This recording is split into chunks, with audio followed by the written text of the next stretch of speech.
right, you bunch of yahoos, strap yourselves in for another episode of Dan and Don's Toxic Masculinity. In other words, shut up, sit up, and pay attention. And welcome back to another episode of Toxic Masculinity, where we are here to entertain, offend, defend anybody and anyone that we care to. I mean, so it's still here in the United States. You have the right and freedom to either watch us or not. That's your decision here. Right now, I've got my cohort in crime, the one, the only mustachioed Don the Predator Frye, and yours truly, Dan the Severn. We have a special guest this evening, all the way from Russia. We'll find out exactly where, but we have Oleg Taktarov. He's a fighter. He's got a submission grappling background, a judo background. He's got a mixed martial arts background. And more recent time, basically an actor in quite a few different films. So we're actually honored and pleased that he has joined us. It's actually very early in his part of the world where we're at, and we'll get to this as we commence in this topsy-turvy episode of Toxic Masculinity. I really need to lay off the caffeine this late at night, don't I? That's a mouthful. Jeez. Watch out.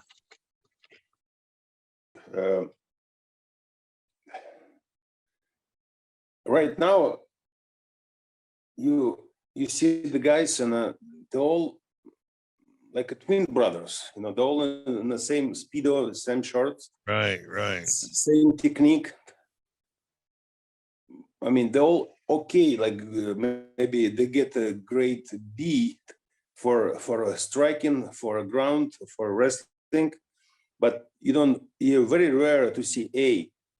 Like you guys have been A in the wrestling, maybe B in boxing, and maybe some B minus in the exhibitions. Right. But at least you are A in something, and I was maybe A in exhibitions, and maybe C in striking. But at least you had somebody with the unique skills.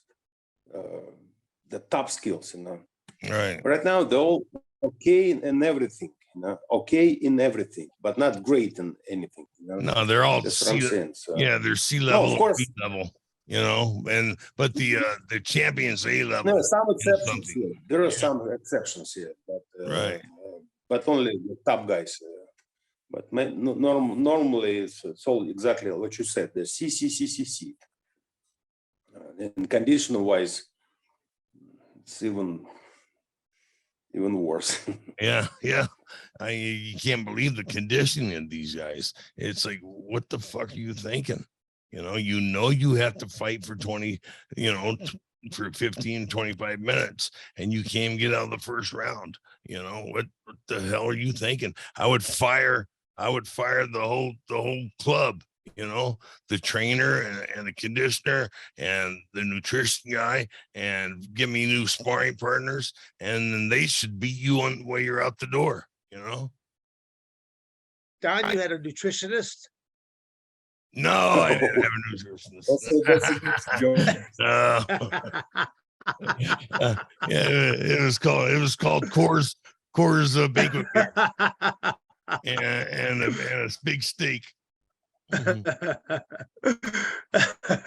was at a UFC show in June. Just I was in the corner of a couple of guys, Alex Volkov and the new guy, Reina Fakhridinov. And they asked me, what you think about UFC, the changes? I said, it's like a fucking space shuttle. So you get once you finish, you got to wait in, and you get special drinks to recover from if you have to lose some weight. You have special food, you have special this, you have special that. Like everybody's watching for you, like 3 doctors. It's amazing. It's the training facility, that everything is just so comfortable. Yeah, I don't see how they make any money, because I know when I was fighting, I didn't make any damn money, and I didn't have you know, the nutritionist, the massage guy, you know, woman, and you know, this thing and this thing and this thing. I had my sparring partners and my trainer, you know, and once I paid them, you know, there wasn't much to live off of. Well, the purses were also a lot smaller at that point in time as well. I mean, you got to look at the time, you made the most money at the time, but then things kept escalating as time progressed on. And just like you said to Don, I mean, if you're only going to do one big match once every 3-4 months, a big event. I mean, you know, I always tell people I was a thousandaire. I wasn't no millionaire. I was a thousandaire. I made $1,000, but whoop-de-doo-dah. Yeah. But you were lucky you hung on to your money. You were smart. Half fanny pack will travel. Mhm. He probably kept the same wife to Yeah. help him to save the money. When you do it by yourself, it usually just blows away. Yeah. Or the wife puts it in her pocket. Yeah.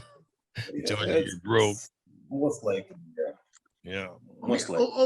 Oleg, other than doing movies here right now, I mean, do you still do any kind of like training regiments with folks? Do you do speaking engagements? I mean, if someone watches this podcast and they're interested in getting in touch with you, do you have like a website or an agent or something that they can go through to get in contact with you for who knows, a movie, a speaking engagement, a seminar?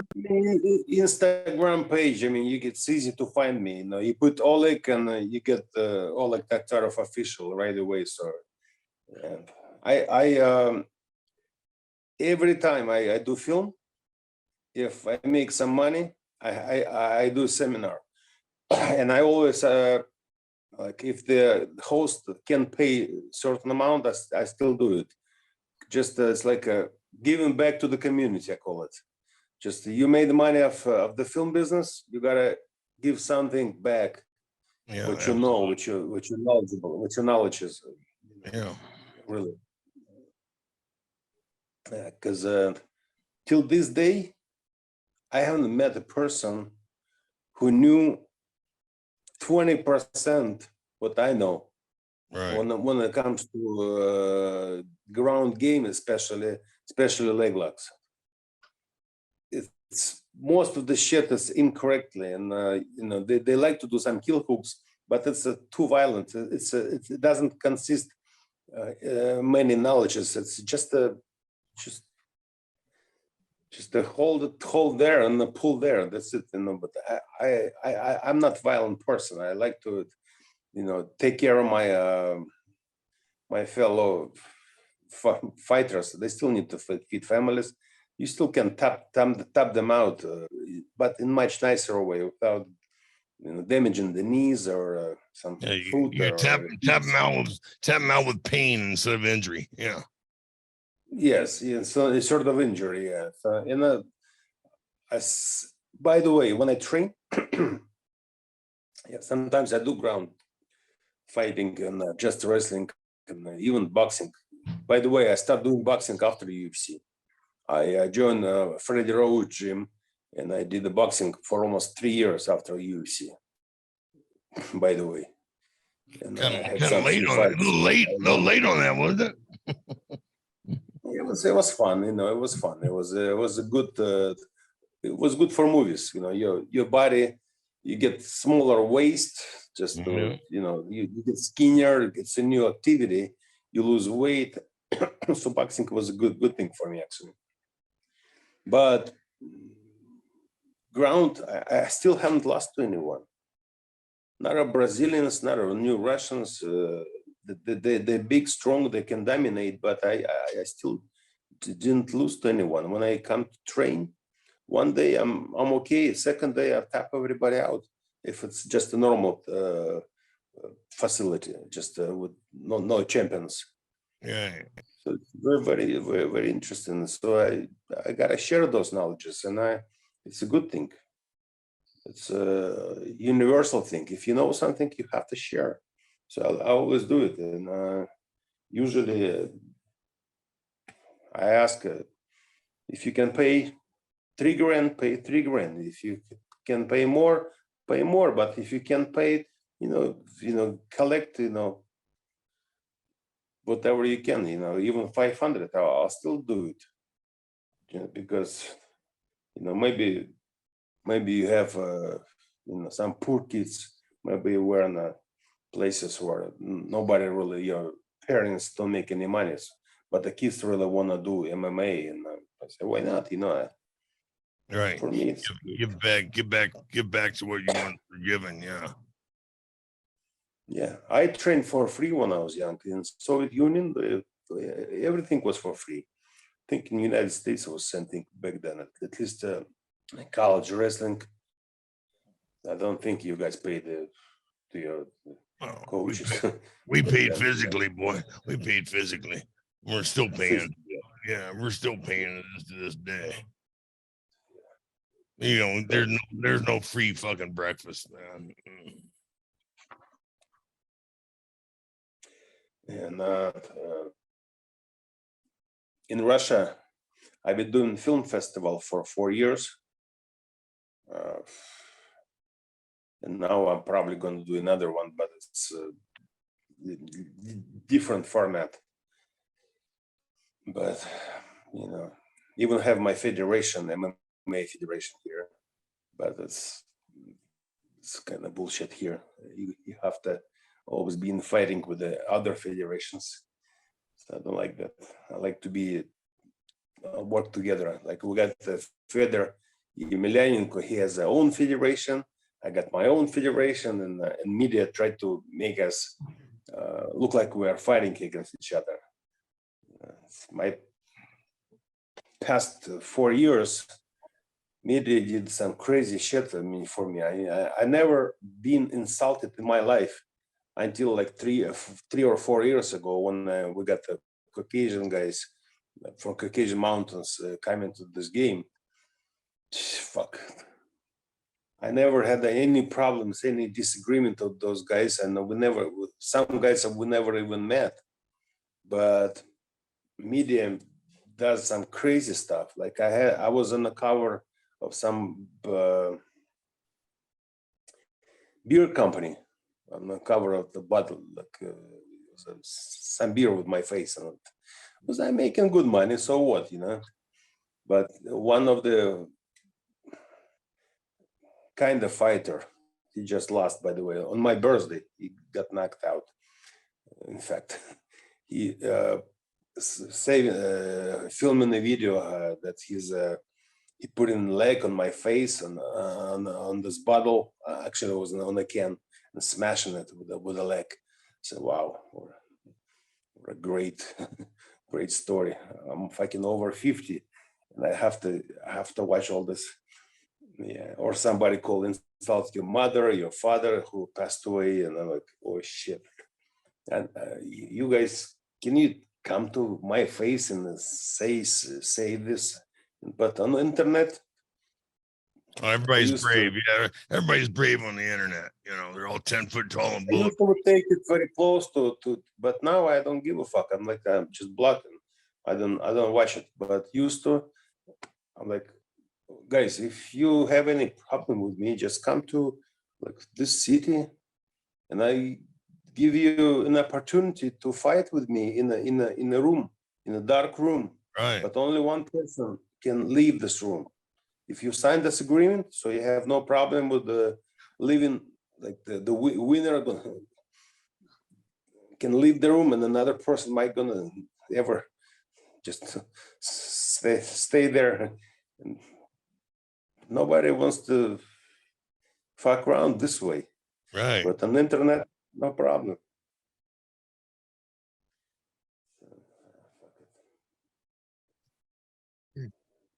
At our time, I don't remember any trash talking, any insulting. I don't remember that. There was something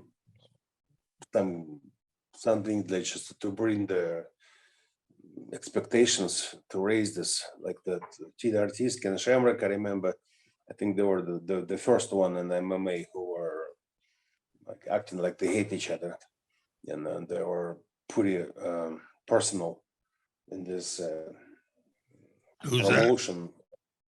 The TRTs and Ken Shamrock, I think they were first who were kind of started this game. Tank Abbott used to mouth off a lot, you know, even after he got his ass kicked, because he got his ass kicked, you know, 50% of the time, and he'd still mouth off. Tank was a nice teddy bear. I love Tank. Too bad he got his physical problems right now. So he's completely different guy. I remember after I beat him, I'm in a hotel walking past, I guess it was Tank's room, and there was maybe 20 bikers, his friends, standing there, like all big fat guys. Yeah. And nobody say anything, you know, they just say, "Hey, Oleg, how are you?" They were very nice to me. It was lovely. Yeah.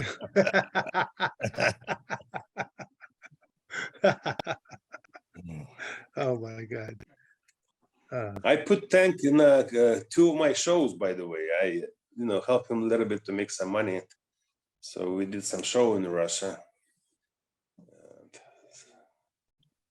And What is there a certain type of character you like playing there, Oleg? I mean, if you get like different type of acting roles, are there roles that you really like to play? Like for example, professional wrestling, there's the baby face, the good guy, or there's the heel, the bad guy. In movies, do you play any roles? I played any roles except homosexuals. Right. That's it. Right. A homo, a pedophile, or somebody, a traitor, or not a traitor either. Well, I won't betray anybody, you know, or a coward. Yeah. Yeah, I won't do that bullshit.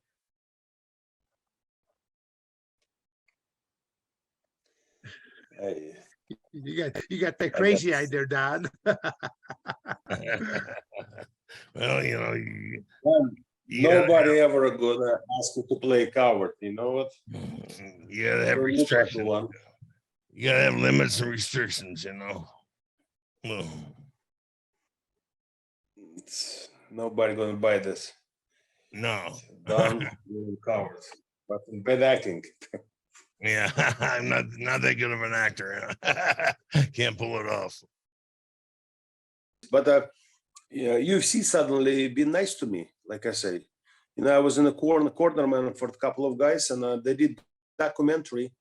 I even got paid for this documentary. But they were shooting for 2 days while I was How much did they pay you? some World War. How much did they? Not much. Yeah. I show you my broken finger. Not much. Yeah. But still pay me a little bit. Yeah, so it's nice. And that documentary gonna came out. So I'd like to help. My Russian fighters not to make mistakes. Like for example, my favorite fighter Peter Yan. If I was in his corner, he would never lose. Alex Volkov, if I was in his corner when he would lose, or when he lost all some of his fights, he would never lose because I would not make him. I would not let him do mistakes he did. And right. It's one of those things. So because I just know, like you are. Yeah, I just know. I just know with the mental. You look at the guys, you already know what's going to happen in the fight. And I haven't made a single mistake in this vision. In this, like people say, just guessing. I don't guess. I just know. It's been 20 years, maybe more. I look at the guys and say, this guy's going to win, and that's how he's going to win. And what this guy need to do to get stronger, like he got mental problems. If you work on those mental problems, this guy gonna win anybody. Yeah. And this guy should change it. The coach. This guy should change a fucking manager because he's not doing the right stuff, wrong matchmaking and stuff like that. You know. Yeah, you got agents, managers, trainers who can take you to a certain level, and then you've got, for your own benefit and for your own career, you've got to change them at this and go with somebody else because they won't advance you any further. Exactly. Yeah. Exactly. And I don't know. It just been in the game for so long, since I started competing since age 10 or 11, probably like Dan and like everybody else. So you just knew it. If you say too much, you got more chances to lose the fight. Right. If you brag too much, if you fight, let's say you travel to Japan and you fight on a third or fourth day after you arrive, you might gonna lose also because you just jet lag. jet lag maybe in the 6th day, and a lot of people don't know this. Sex, you should stay away from women at least for 1 month if you really want to win. I don't believe that. I do believe this. I was raped numerous by numerous of Brazilian women in Brazil, and every time I would the 2 fights I lost, it was right after Brazil. So I would fly to another continent and fight in a week, and I lose. Because you have 8 girls with you for 2 weeks in your room. I mean, of course you're gonna lose. Yeah. Yeah. Well, that's it's a story I can share next time. Yeah. When I be in United States, maybe I will go to Arizona so we can sit and there will be more. More in depth. Yeah. Maybe I will tell all the Brazilian stories, and it's good to know for the younger guys. Okay. A question though, out of your 3 sons, are any of them any of your sons do they have a Brazilian mother? No, none of them. Oh, no, for again, sure. the only reason I asked that because you said you had, or maybe I don't know. Oh. Okay. Because it sounds like you're getting in a lot of guard work right there with these females right there. So I don't know. It's Brazilian women are so tough. The competition among them is on such a high level. Brazilian men are pussies compared to Brazilian women. That's what I learned. So if you want to tell that by the champions that they have running around now. Very well played there, Mr. Frye. Well played. Brazilian woman is if you married Brazilian woman, it's like welcome to hell. You just don't know about it, but just wait. Well, I think on that note, we'll bring a close to this. Oleg, you've been a real delight there to speak to here this evening. Mr. Frye and myself have enjoyed it very much. We'd like to probably have you on there somewhere again down the road, and we'll keep the stories going. So this concludes another episode of Toxic Masculinity. Hopefully we did not offend too many people here, because we're just three old white guys here just talking about things, even though we're from different countries.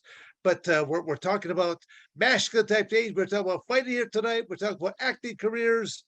We've talked about we've talked a great deal to Oleg Taktarov from his early childhood, being in the military, and the Caucasian mountain background. And so let's once again, Oleg, we appreciate having you on tonight with Toxic Masculinity. Thank you, sir. Thanks, Dan. And so next time, like I said, it's going to be in Arizona, and we're going to concentrate on women from around the world. Which one helps you for your fighting game? Which one don't? That would be a very toxic episode, I do believe. Yes. Yeah. And Very how many good. of them you can have, and how many days before you fight? So we should talk about it. Mathematical. Fighters need to know about it. Very good. Oleg, thank you once again. You have a good morning. I am going to sleep now. All Good right. night. Yeah, I'm gonna play Take care. soccer. Thank you, I'm sir. gonna win Yes. today. 2 I'm hours gonna for win soccer. today. Oof. Cheers. Very Good good. night. Bye. Thank you, sir. Thank you.